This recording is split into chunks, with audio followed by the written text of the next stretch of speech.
للبشر وهدية طوق النجاة والهادي للبشرية، في كل حرف ثواب بين السطور معجزات، في كل قصة جوا الكتاب فيها عظات. أعوذ بالله من الشيطان الرجيم. بسم الله الرحمن الرحيم. الحمد لله رب العالمين، والصلاة والسلام على أشرف الأنبياء والمرسلين سيدنا ونبينا محمد وعلى آله وصحبه ومن اهتدى بهديه إلى يوم الدين. أما بعد، السلام عليكم ورحمة الله وبركاته. Fandreten miraba antsika rehetra izay mpanaraka ny fahitalavitra ny viva amin'izao atoandro izao. Manaritra ny arahaba ho antsika rehetra, izany hoe manaraka ny fandaharana émission islamika izay resadresana manokana mahakasika ny tantaran'ilay mpaminany manana ny maizy azy teo anatrehan'ny finoana islam sy eo anatrehan'ny vahoaka iray manontolo. Satria izany mpaminany izany izy ilay tokana nitsangana manoloana ny mpanao didijadona izay nanana ny maizy azy teto ambony tany ary niantso ny olombelona mba hanompo azy mihitsy tamin'izay fotoana izay. Hitantsika omaly dia finoan'ireo mpanao magia, izany hoe ireo mpanao magia miisa ray alina dia niaraka niankoka manoloana ny Musa alayhi salam, ary nino ilay zanahary na ilay tompony Musa alayhi salam sy tompony Haruna alayhi salam zay naniraka azy ireo teo anatrehan'izany Firaona. Ka nosaziany Firaona alayhi lana i olona reo ary novonony avokoa ireo mpanao magia miisa iray alina. Inona no antony nanaovana an'izany? Mba fampitandremana ho an'izay olona izay mety hino any mpaminany Musa alayhi salam. Fa eto kosa dia ho hitantsika amin'ity androany ity fa mihamarefo ny herin'ny Firaona alayhi lana na ihany koa ny fahatanjana teo amin'ny fitondrana izay nananana. Inona no antony? Satria efa namono olona maro izy, ireo bani Israely misa arivo mahery, ireo zazakely izay mivonony, ary namono ireo mpanao magia misa iray alina. Ary amin'ity androany ity inshallah andaontsika hijery hoe inona zavatra izay nandalo taorian'ny finoan'ireo mpanao magia tamin'izany fotoana izany. Rehefa nino ireo mpanao magia nataony Firaona alayhi lana ny fampijaliana amin'ny famonoana, dia taorinan'izay mbola misy ihany koa ireo olona izay hoe mbola nino tamin'izany fotoana izany. Izay hitantsika eto miisa anankitelo no resantsika amin'ity androany ity olona nino taorian'ireny mpanao magia izay novoniny Firaona alayhi lana ireny. Ny voalohany amin'izany dia Mashita bint Firaona, izany hoe ilay vehivavy izay mpirandrana ny zazavaviny zanakavaviny Firaona. Izany hoe io vehivavy io rehefa nahita ilay toe-javatra tamin'ny mpaminany Musa alayhi salam sy ireo olona reo dia nino izy ary nino fa tompo ilay naniraka ny Musa alayhi salam sy Haruna no tompo izay tokony ho tompona. Ka rehefa nirandrana an'izany zanakavaviny Firaona zany izy dia latsaka ilay fanito na ilay figo teo amin'ny tanany. Rehefa latsaka zany dia alohan'izy naka n'ilay figo dia niteny hoe bismillah, izany amin'ny anarany Allah ilay avy-tsy toa mandrakizay. Gaga iny zanaka ny Firaona ka niteny manao hoe alaki rabbin siwa rabbi siwa abi, moa ve nao manana tompo hafa akoatra ny raiko? Dia niteny zay rabbi wa rabbuki wa rabbu abaki Allah subhanahu wa ta'ala. Izy dia niteny hoe tompoko ary tomponao ary tompon'ny papanao dia Allah subhanahu wa ta'ala. Tezitra iny zazavavy iny ka niantso an'ny Firaona alayhi lana. Rehefa niantso izy an'izany Firaona alayhi lana dia nanontany Firaona hoe alaka rabbun siwaya, moa ve anao manana tompo ankoatrako i Firaona? Dia namaly ny vehivavy iny rabbi wa rabbuka Allah, izany hoe tompoko ary tomponao dia tompo Allah subhanahu wa ta'ala. Tezitra Firaona ka naniraka ireo miaramilany tamin'izay fotoan'izay hoe makana ireo zavatra anankiray, izany hoe karazana vilany ngeza be anankiray dia sy menaka ao anatin'izany. Marina eto fa io vehivavy io dia mananjanaka efatra izy tamin'izay fotoan'izay. Ary rehefa mananjanaka efatra izy dia nitenen'ny Firaona, moa ve ianao manana tompo hafa akoatrako? Dia mbola maly ny vehivavy ny tompoko ary tomponao dia Allah subhanahu wa ta'ala. Dia niteny izy hoe hoentinareo ty ny zanaka n'io vehivavy io, noentina teo anatrehany ka tao anatin'izany vilany ngezabe zany dia mifenona menaka ary natao menasy izany vehivavy zany. Natoraka tao anatin'izany vilany feno menaka zay mangotraka izany ny ondry lehibe anankiray ka rava tanteraka zany ondry zany. De mbola nanontany Firaona, moa ve manana tompo hafa anao akotrako?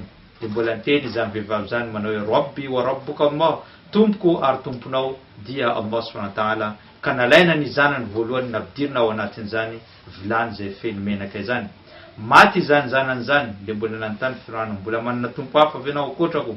De mbola niteny izany vehivavy zany Rabbi wa rabbuka Allah, tompoko ary tomponao dia Allah subhanahu wa ta'ala. Nalaina ny zanany faharoa, ny zanany fahatelo ary ny zanany fahaefatra farany dia zazakely izay mbola minono teo aminy. Dia rehefa andeha alainy Firaona izany zaza zany dia niteny izy tamin'izay fotoana izay saika, izany hoe saika nandà tamin'ny fotoana io. Inona no antony nampandazy? Dia natahotra izy amin'ilay zanany mbola menamena andeha atsofoka ao anatin'izany zavatra zany. Ka niteny Firaona manao hoe inona ozy izy no zavatra izay hoe tadiavinao? Dia niteny izany vehivavy zany, ny zavatra tadiaviko izy izy, ary rehefa maty avokoa izay rehetra dia alainao ny tolanay dia tambatranao dia alevina amin'ny toerana anankiray. Zay araka ny tenin'ny vehivavy iny. Ary ihany koa tamin'io fotoana io zay hoe napatahotra kely ny vehivavy saika nampandà azy amin'izany zavatra zany, dia niteny ilay zaza mbola minono no ny heriny Allah subhanahu wa ta'ala miteny manao hoe usbuti ya ummi, mahereza anao ry reniko ary mijoro amin'ny fahamarinana fa ianao dia ao anatin'izany fahamarinana zany. Ka tsy nisalasala zany vehivavy zany na dia natoraka tao anatin'ny menaka mamay miaraka amin'ilay zazany mbola minono. Hitantsika eto ilay habibina zay niainany Firaona alayhi lana. Ary mbola hitantsika eto ihany koa ny zany hoe mahavalerany diny na ny finoanaony Allah subhanahu wa ta'ala.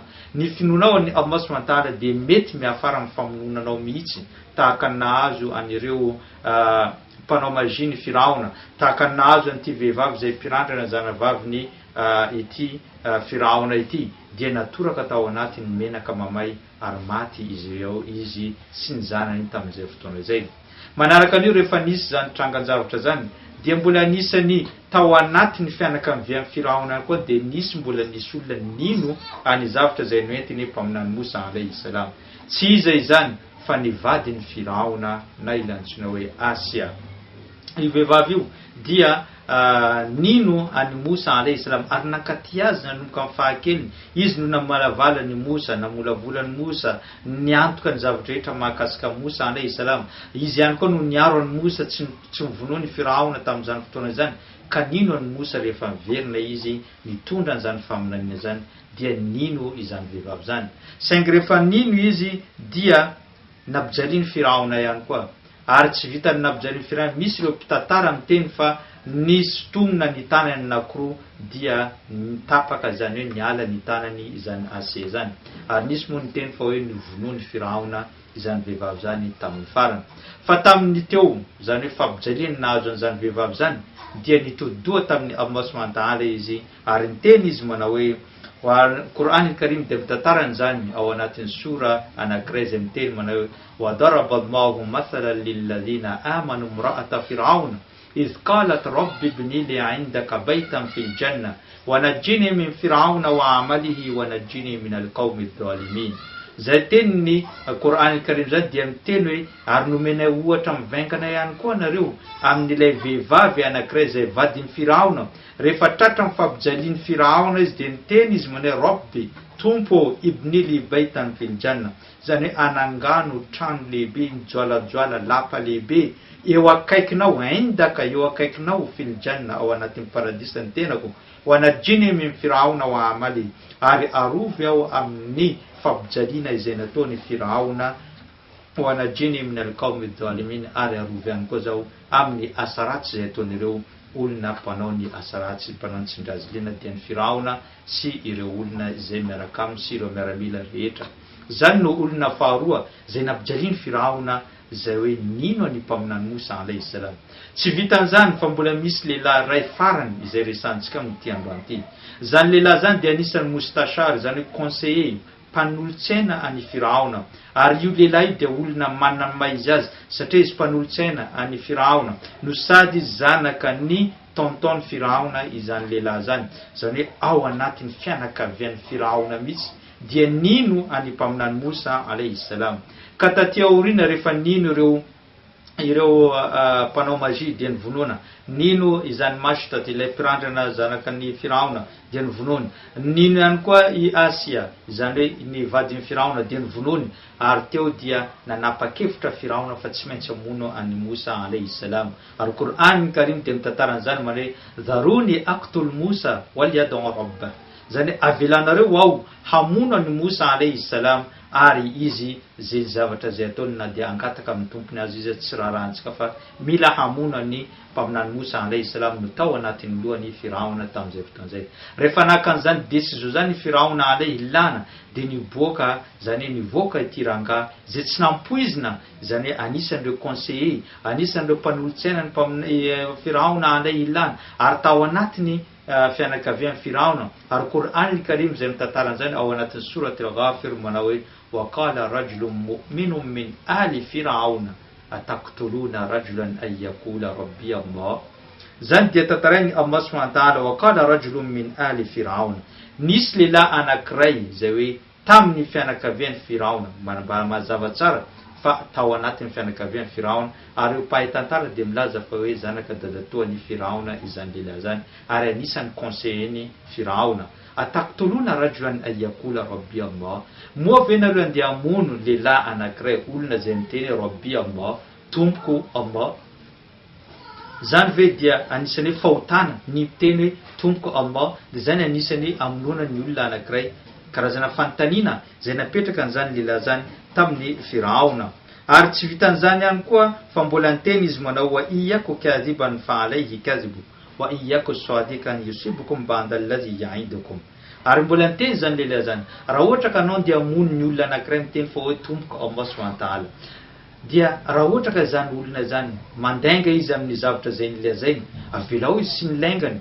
Fa raha ohatra kosa marina izy zavatra zay niteneny, zany hoe fampanantenana mety fa karazana hoe fahavoazana ahazo an'ny Firaona sy ny tanàn'ny Egypta, dia tandremo so dia marina zany teny zany ka ahazo nareo wa iyyaku sadiqan yusibukum ba'da allazi ya'idukum, zany hoe mety ahazo nareo ny zavatra zay nampanantenany aminareo. Inna Allaha la yahdi man huwa musrifun kadhab.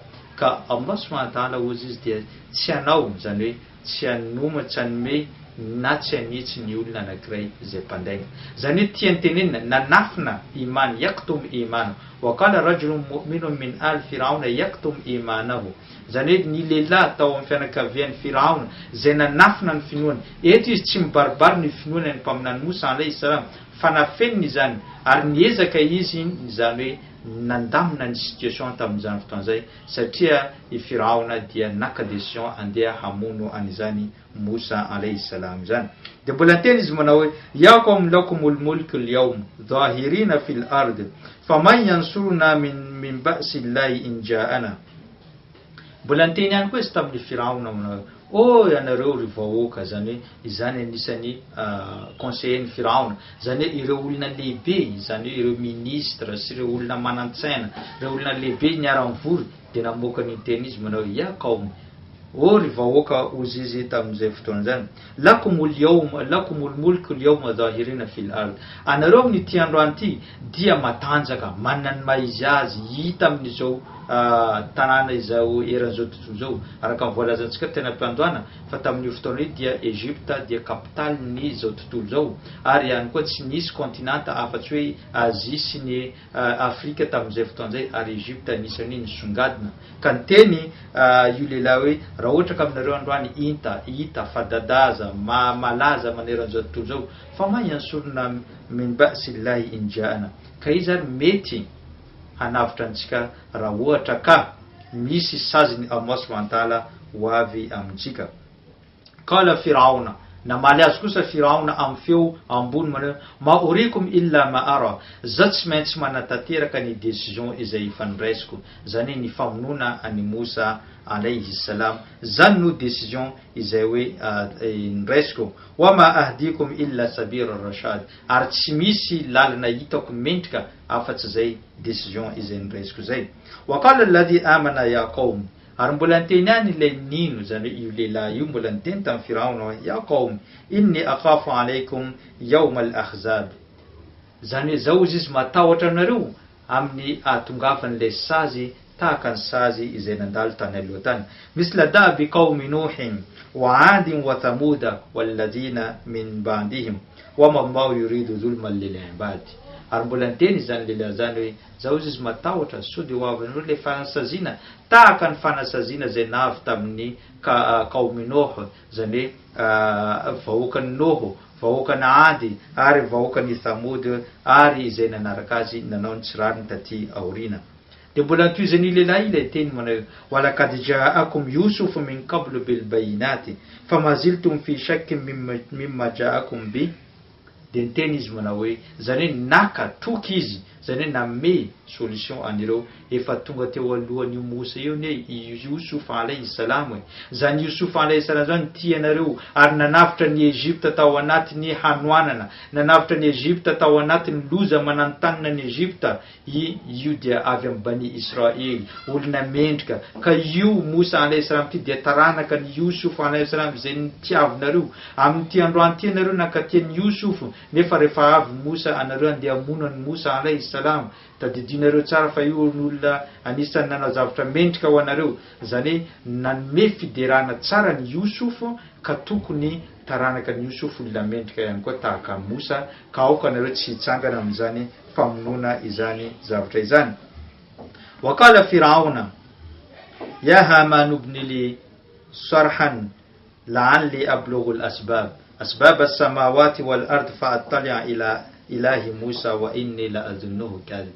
Rehefa nandeha zany resaka zany dia mbola nizingizina ihany Firaona tamin'izany fotoana zay ka niteny tamin'ny Haman. Haman ilay hoe olona bras droite ny anisany hoe olona izay hoe atokisany izany Musa, atokisany Firaona alayhi lana izany Haman izany. De niteny izy tamin'ny Haman hoe ya Haman ibni li sarhan, zany hoe amboaro izy anamboaro karazana hoe building, zany hoe etage ambony ny tenako mba handeha tsikilovako izy zany tompony Musa alayhi salam zany, wa inni la adhunnuhu kadhiba, ary zao izy mino ary mino matanteraka zao fa i Musa alayhi salam dia mpandainga izany Musa alayhi salam, zany hoe mananiany izany Firaona izany. Raha ohatra ka io Musa io marina manana tompo any ambony any, manana ny maiza azy zany tompony zany, dia anamboary building ambony zao izy mba handeha tsikilovako hoe iza marina izany tompony Musa alayhi salam any an-danitra any zany.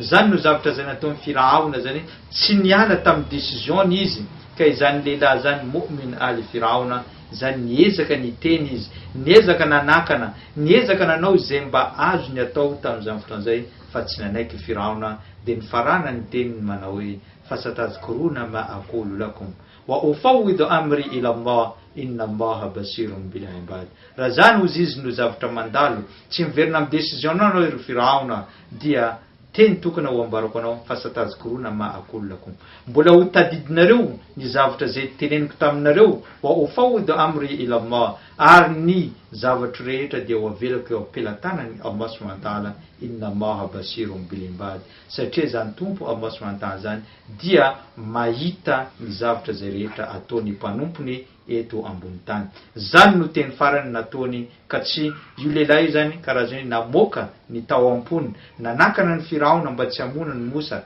fa i Firaona kosa dia naka ny décision tsy maintsy hamono any Musa. Zay no tantarany mu'min ali Firaona. Ty lehilahy ty kosa dia tsy mivoniny Firaona, satria tsy fantany hoe mpino Islam, mpino nanaraka ny Musa izy tamin'izay fotoana zay, fa hoe nilaza ny heviny fotsiny izany rangahy zany, ary anisan'ny fianakaviany ihany koa izany rangahy zany. Hitantsika teo ilay tantara anankitelo zany hoe mihamarifu na mihamahazo olona i Mosa alayhi salam, mihamaro ny olona mino azy ireo bani Israely efa nino azy ireo fianakaviana Firaona somary efa niditra tanteraka ao anatin'ny finoana ny Mosa alayhi salam ka mikorontatsaina i Firaona alay ilana. Hitantsika teo ny tantarany masitatu bin Firaona, ilay vehivavy izay hoe manana ny maizy azy izay mpirandrana ny zanakavavy ny Firaona. Satria mpaminany Muhammad sallallahu alayhi wa sallam rehefa nandeha tamin'ny aliny Laylatul Isra wal Mi'raj, rehefa tamin'ny aliny Laylatul Isra wal Mi'raj dia tany an-danitra izy naheny fofona manitra zay tsy misy fofona manitra mihoatra an'io. Ka nanontany an Jibril alayhi salam izy manao hoe ya Jibril, ma hadhihi raihat at-tayyiba, inona zany fofona manitra zay eniko zany? De namaly Jibril alayhi salam, hadhihi raihatu mashitatu bint Firauna, zany fofona zany dia fofon'ilay vehivavy zay mpirandrana any zanakavavy ny Firaona. Ka izay tantarany ny antony nazona zany toerana ambony sy fofona manitra zany dia ny finoana ny Allah ary tsy fiverenina amin'ny hevitra marina izay noentiny. Insha Allah ho hitantsika raha ampitso ny fomba ahoana ireo karazany al-ayat tisa, zany hoe ireo porofo mivaingana sivy zay noentiny Mosa alayhi salam namely ny Firaona ka natonga azy ireo niala tao Egypta ka nizotra tany amin'ny Ardul Muqaddasa, ilay tany voasoratra ho azy ireo. Insha Allah hatreto ny fandaharantsika tamin'ity androany ity, misotra naraka an'izany hatramin'ny farany ary manome fotoana ho amin'ny raha ampitso. Wassalamu alaikum wa rahmatullahi wa barakatuh. بالله رب العباد سواه يبقى لنا طارق نور وخير لكل الحياة. قرآن كريم هدى للبشر وهدية ضوء النجاة والهادي للبشرية. كل حرف سواد بين السطور معجزات، في كل قصة جوا الكتاب في عظات.